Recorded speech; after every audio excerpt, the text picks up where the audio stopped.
Les populations du village de Ngadiaga ont eu la peur de leur vie ce matin. En effet, un des 11 puits de gaz a pris feu depuis ce matin vers les coups de 9 heures. Depuis, plus 7 tours d'horloge se sont écoulées déjà et l'incendie n'a toujours pas encore été maîtrisé. D'après notre source, l'explosion s'est produite au moment où l'ingénieur américain en charge de l'entreprise Fortesa était en train de brancher le groupe électrogène qu'il y a eu une étincelle et c'est là que l'irréparable s'est produit. L'ingénieur gravement blessé par l'explosion a été acheminé à l'hôpital. Selon le maire Magaï Diaye, les populations de Ngadiaga et de la capitale sénégalaise sont en danger. Aujourd'hui, si les vannes ne sont pas fermées, la catastrophe peut arriver jusqu'à Dakar à cause du pipeline, alerte-t-il. En ce moment, beaucoup de véhicules des sapeurs-pompiers occupent les lieux mais le feu n'est toujours pas encore maîtrisé.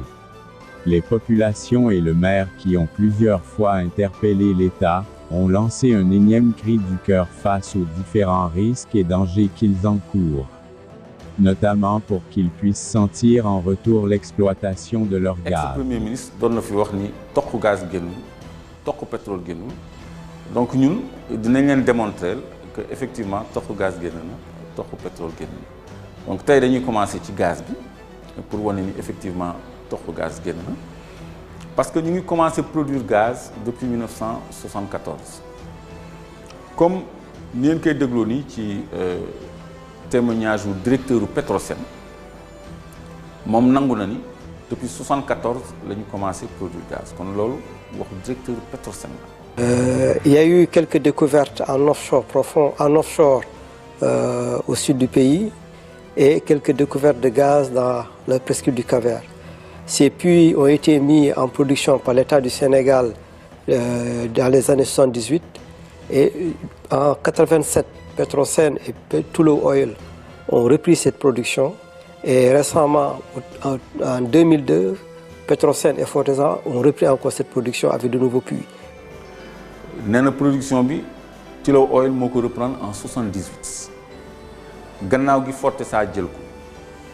kon actuellement Fortesa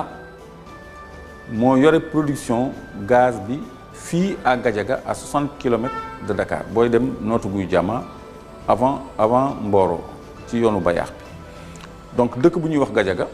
ñu bëri xam nañ ko soriwul Dakar dara foofu dans le Diender le gisement wu gaz bi nekk te société bu ñuy wax Fortesa moo koy exploité ki ko jiite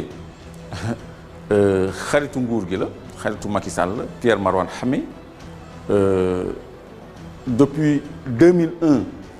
la am concession bi la am permis d'exploitation te boobu ba léegi ñoom ñu ngi produire 300 000 mètres cubes de gaz waxuma par an waxuma par mois mais par jour chaque jour comme ni ko document bii di attesté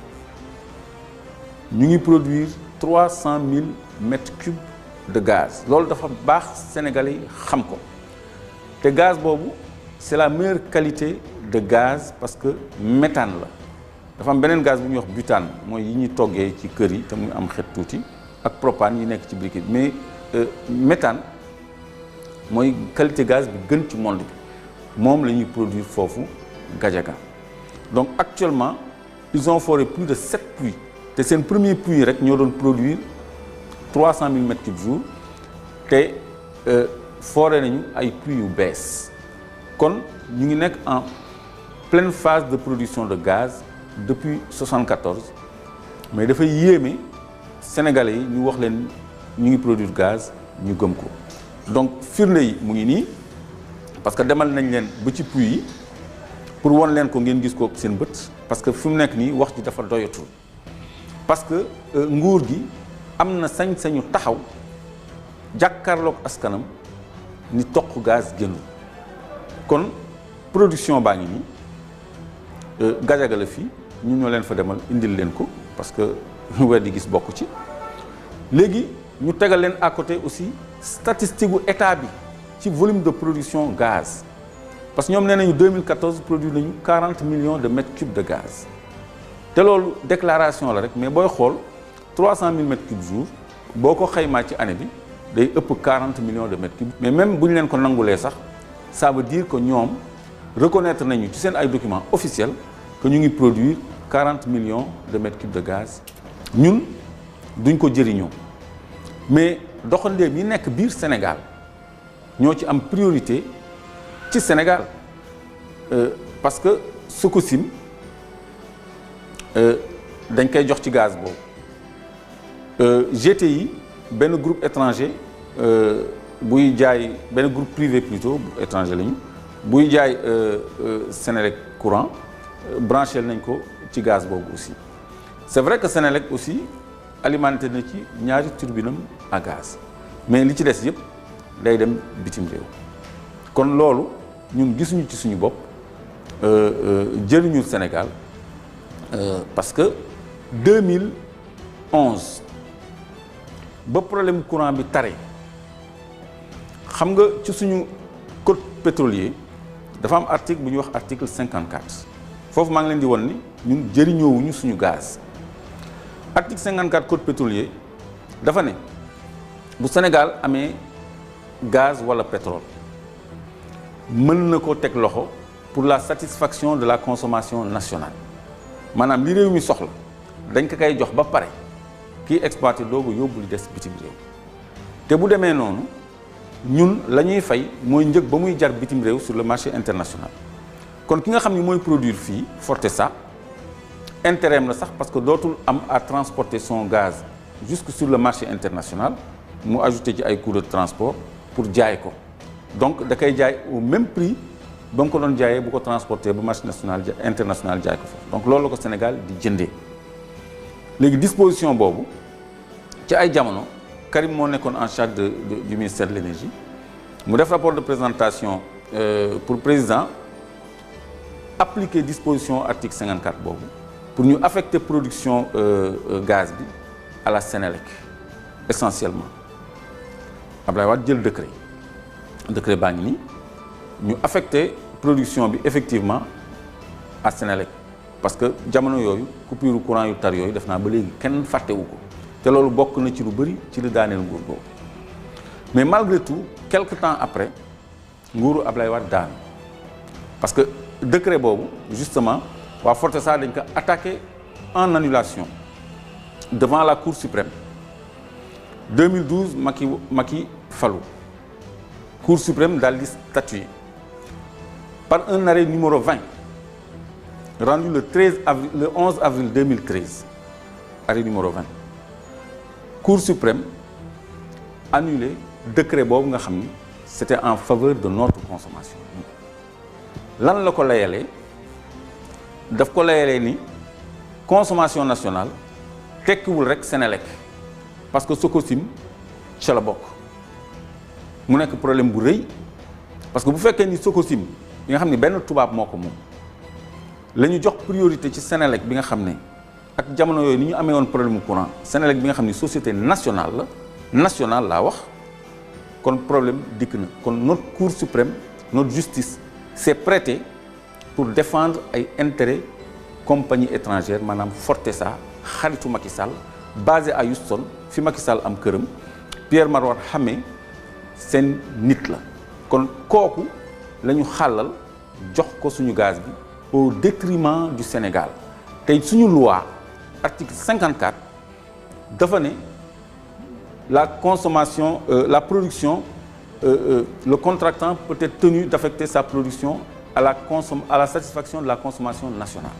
maanaam ñun li ñu soxla dañu ko war a jox ba pare te loolu moo yenu maanaa ñu jalgati suñu code pétrolier jalgati yoon annuler décret boo xam ni c'était en faveur de tous les Sénégalais pour jox ko Sococim léegi firnde bi bu ma toogee ba 2016 ngeen gis ci rapport ITIE ñu ni 2016 produire nañu 21 millions de mètres cubes de gaz mais ñu def ci suuf ni 21 millions de mètres cubes de gaz boobu lépp la ñu jox Sococim ñu am ci ñun 3 milliards et quelques kon ça veut dire que Sénélec sax amutu ci kon léegi bi Macky Sall ñëwee Senelec la mu ci daan ñam pour alimenter ñaari turbine à gaz am sax amatu ko parce que gis ngeen fii ni toute la consommation a été affectée à Sococim au détriment de Senelec. léegi nag boo gisee tey ñu dugg ci gaz bi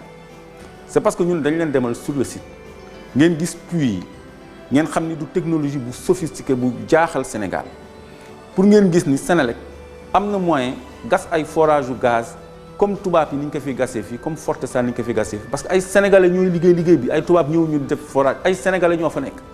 kon ñun war nañu mën a exploiter suñu ay propres champs gaziers alimenter Senelec courant bi wàcc entreprise yi féex